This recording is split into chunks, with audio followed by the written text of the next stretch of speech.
Good afternoon and welcome to GrainTV. It's June 29th, 2012. I'm Logan Burgess. To my right is Cody Bills. Well, Cody, the day everyone's been waiting for here. It was the big USDA planted acreage and quarterly grain stocks report. Let's take a quick jump into the numbers here, kind of recap what we saw come out this morning. As you can see here, corn on the planted acreage front, 96.41 million acres of corn projected this morning by the USDA. That was actually higher than what the analysts were kind of expecting here coming into this report. Soybeans were also on the high end of analyst expectations, coming in at 76.08 million acres. Wheat was the only exception here, actually coming in below kind of what the trade was guessing. But most of these planted acreage figures were relatively in line with what the trade was expecting here this morning. If we turn our attention to quarterly grain stocks, you can see that here, out of this quarterly grain stocks figure for corn, it was actually slightly lower than what the trade was kind of expecting. 3.15 billion bushels here for quarterly grain stocks. Soybeans and wheat both came in actually above what the trade is expecting. 667 million bushels of beans, 743 million bushels of wheat here in this morning's report. So overall, you know, Cody, with the exception of this corn figure on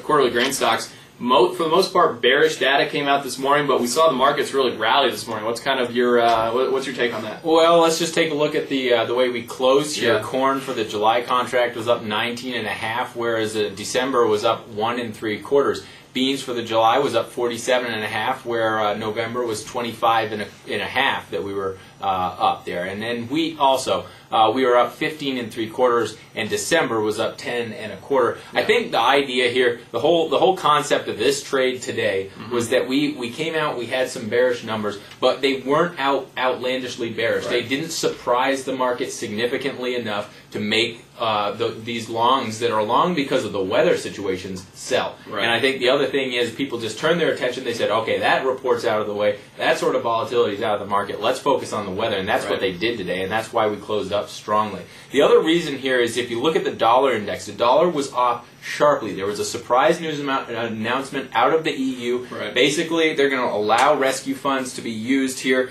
to directly recapitalize the banks, as well as ESM bond support for Italy and for Spain, and that is really a very positive sign out of Europe. It's not going to solve the problem, and who knows, we may actually see some sort of austerity, really Germany react poorly to the way everything's going on, but right now they basically Italy and Spain got some free money. Right, absolutely. Well, you know, in addition to this European zone news that came out today, I think ultimately, like you were saying, Cody, people are really focusing on the drought that we're in for most of the Corn Belt here right now. And actually, we received some interesting data this morning from Planalytics here, if I jump over to this map.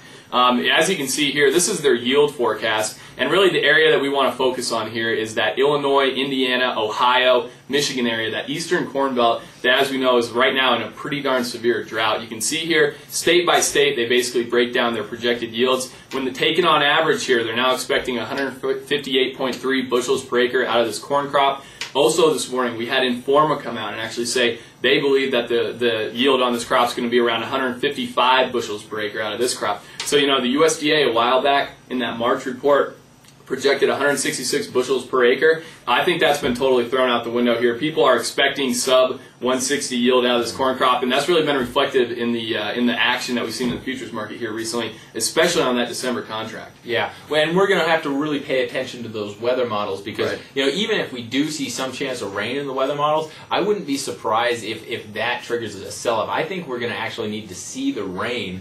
People are really concerned about this crop, and they have reason to be. Right, absolutely. Well, you know, going into next week, weather's going to remain on the forefront here. Not a lot of big fundamental drivers expecting out next week. Do keep an eye on crop progress and conditions. I'll be coming out Monday afternoon. That kind of wraps up our show here, though, for Friday afternoon on GrainTV. Thanks a lot for joining us. We'll see you back here Monday.